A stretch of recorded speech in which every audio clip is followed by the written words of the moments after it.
അസ്സലാമു അലൈക്കും വറഹ്മത്തുള്ളാഹി വബറകാതുഹു. സ്നേഹം നിറഞ്ഞ എൻ്റെ പ്രേക്ഷകരെ, ഇന്നത്തെ നമ്മുടെ യാത്ര ബഹുമാനപ്പെട്ട ശുഹദാക്കൾ അന്തിയുറങ്ങുന്ന രാമന്തളി മക്കാമിലേക്കാണ്. പയ്യന്നൂരിൽ നിന്നും ഏകദേശം 10 കിലോമീറ്റർ അകലെയായിട്ടാണ് രാമന്തളി ശുഹദാക്കൾ അന്തിയുറങ്ങുന്നത്. പയ്യന്നൂർ വഴി വരുന്നവർക്ക് പയ്യന്നൂർ ടൗണിൽ നിന്നും രാമന്തളി ഭാഗത്തേക്ക് റെയിൽവേ സ്റ്റേഷൻ വഴി ആ റൂട്ടിലൂടെ 10 കിലോമീറ്റർ സഞ്ചരിച്ചാൽ മക്കാമിലെത്താവുന്നതാണ്. അതുപോലെ പയ്യന്നൂർ റെയിൽവേ സ്റ്റേഷനിൽ നിന്നും പോകുന്നവരാണെങ്കിൽ അവിടുന്ന് ഏകദേശം 7 കിലോമീറ്ററിന് അടുപ്പിച്ചിട്ടുള്ള ദൂരം മാത്രമേ ബഹുമാനപ്പെട്ട ശുഹദാക്കൾ അന്തിയുറങ്ങുന്ന മക്കാമിലേക്കുള്ളൂ.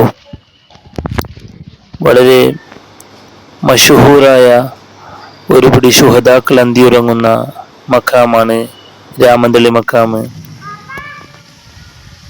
പോർച്ചുഗീസുകാരുമായുള്ള യുദ്ധത്തിൽ രക്തസാക്ഷിത്വം വരിച്ച 17 ശുഹദാക്കൾ ഇവിടെ അന്ത്യവിശ്രമം കൊള്ളുന്നു. പരിശുദ്ധ ദീനുൽ ഇസ്ലാമിൻ്റെയും മുസ്ലിമീങ്ങളുടെയും നിലനിൽപ്പിനു വേണ്ടി പടപൊരുത്തിയവരാണ് ഈ മഹാന്മാർ. ഇവിടെ കോട്ട നിർമ്മിച്ച് പോർച്ചുഗീസുകാർ മുസ്ലിമീങ്ങളെയും പള്ളിയും ആക്രമിക്കുന്നത് പതിവാക്കിയപ്പോൾ യുദ്ധത്തിനിറങ്ങിയവരായിരുന്നു ഇവർ. അനേകം ശത്രുക്കളെ കൊന്നൊടുക്കിയതിനു ശേഷം മുസ്ലിം യോദ്ധാക്കൾ ഷഹീദാവുകയായിരുന്നു. പള്ളിമുറ്റത്തെ കിണറ്റിൽ നിന്നും വെട്ടിനുറുക്കപ്പെട്ട നിലയിലുള്ള ശുഹദാക്കളുടെ തിരുശരീരങ്ങൾ പിന്നീട് കണ്ടെടുക്കുകയായിരുന്നു. പടനായകനായ ഹസ്രത്ത് പോക്കർ മൂപ്പർ റളിയല്ലാഹു അൻഹു നടുവിലും മറ്റുള്ളവർ പാർശ്വങ്ങളിലുമായാണ് ഇവരുടെ ഖബറുകൾ സ്ഥിതി ചെയ്യുന്നത്.